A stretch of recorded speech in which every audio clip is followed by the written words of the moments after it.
23 April हे जागतिक पुस्तक दिन असतं.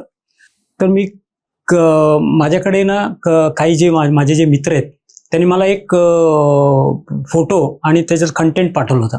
कॅनडामध्ये टोरंटो सिटीमध्ये तिकडे ते लोक काय करतात की एका रविवारी एक रस्ता अख्खा बंद करतात. ओके. आणि त्या रस्त्यावरती पुस्तकं ठेवतात आणि तिथे सर्व पुस्तकं लोकांनी बघायचं आणि त्याच्यातलं पाहिजे ते पुस्तक घेऊन जायचं उचलून. ओके. म्हटलं ते आपण करूया डोंबिवलीमध्ये. ओके. पण तिथल्यासारखं नाही, आपण काहीतरी वेगळं करूया. आता डोंबिवलीमध्ये फडके रोड आपलं माहितीच आहे, सर्वात गजबजलेला. आणि तरुण मुलं तर तिकडे आपल्या दर ह्याला सणाला वगैरे तिथे असतात. तो जो पट्टा जो आहे, तो रोड जो आहे तो जवळपास 300 मीटरचा आहे. ओके. आणि रुंदीला 60 फुटाच्या आसपास आहे, 60 का 80 काहीतरी आहे.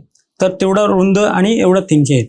तर त्याला अंदाजे पुस्तकं किती लागतील असं विचार केला तर ते पुस्तकं 80,000 ते 1,00,000 पुस्तकं तिकडे मांडलं तरच तो रस्ता आपलं हे होतो. आता हे घेऊन जाणं जर फ्री द्यायचं असेल तर तेवढी पुस्तकं पाहिजे आपल्याकडे, पण आपल्याकडे पुस्तकाची काय कमी नाही. बरोबर. गोडाऊनमध्ये भरपूर पुस्तक आहेत. त्याच्यात इंग्लिश, हिंदी, मराठी सर्व मिक्स होते. तर आता वेळ काय ते करायची. तर नेमकं त्या वर्षी जे आहे ना, जेव्हा सुरुवात केली 2023ला काहीतरी सुरुवात केली आपण, तेव्हा 23 तारीख जे ते बरोबर रविवारी चालू होतं. आणि शनिवारी लोकांना संध्याकाळनंतर फ्री असतात, म्हणजे रविवारी लवकर उठायची गरज नाही. किती वाजता हे करायचं, तर जो रस्ता जो आहे तो 10 शिवाय मोकळं मिळणार नाही, 10 नंतरच मिळणार.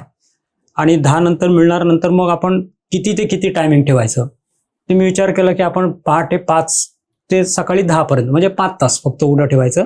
कारण ते ट्रॅफिकला ओपन, आपल्या डोंबिवलीमध्ये ट्रॅफिकची समस्या माहिती आहे. बरोबर. नाही तर लोक शिव्या देतील आपल्याला.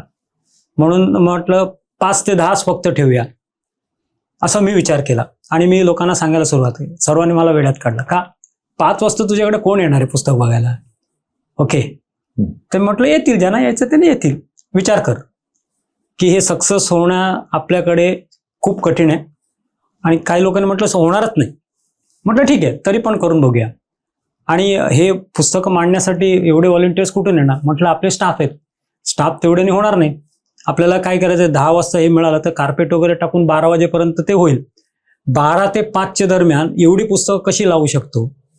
तर मी काय केलं, ते शनिवारी आपल्याला मांडायचं होतं, शुक्रवारी मी मीटिंग घेतली. म्हटलं किती लोक येतात ते बघूया. आणि त्या मीटिंगमध्ये फक्त 32 लोक होते. म्हटलं 32 लोकांमध्ये हे होणं शक्यच नाही. तर बाकीचे बोलले की बघूया आता उद्या काय होतंय. म्हटलं बघूया. आणि पुस्तकं सर्व नेले आणि 10 वाजता कार्पेट वगैरे टाकलं आणि 12 वाजेपर्यंत पुस्तकं सर्व आले तिकडे. आणि 12 वाजता लिटरली 350 ते 400 व्हॉलंटियर्स त्या ठिकाणी आले, जमले. आणि 12 वाजता जे पुस्तकं लावायला सुरुवात केले ते 3 ते 3:30च्या दरम्यान अख्खा रोड तो आपण पुस्तकाने भरून टाकला. आणि ते जे दृश्य जे आहे ते बघण्याचं ते खूपच वेगळं होतं. आणि ते खाली लाल कार्पेट असल्यामुळे त्याचं ते पुस्तकं जे ते जास्त उठून दिसायला लागले. आणि बरोबर 5 वाजता आपल्याला ओपन करायचं होतं. मी काहीतरी ते सर्व लावून झाल्यानंतर 4:45च्या दरम्यान घरी गेलो.